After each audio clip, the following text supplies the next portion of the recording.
唔好交換用，尤其是入耳式嘅，盡量唔好交換用啦。同埋我哋都會建議咧，其實耳機咧都係應該要清潔嘅。雖然耳機一般都係電子產品啦，只有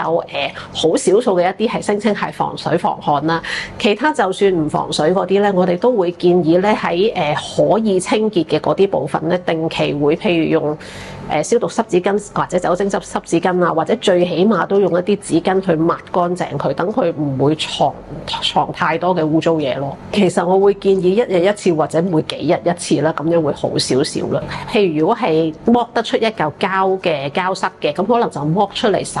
完真係抹翻乾先套翻入去啦。同埋有陣時我哋都會覺得個耳機可能個耳機好襟用，可能用到幾年或者以上，但係佢橡膠套落去塞入耳仔窿嗰忽咧，你唔好預佢係一樣咁長壽，你要預咗嗰一部分係可以換嘅。咁所以就如果你已經見佢譬如黃晒啊、硬晒、脆晒啊，甚至見到有發毛啊咁樣嘅情況咧，真係唔好諗啦，掉咗佢換嗰個好啲。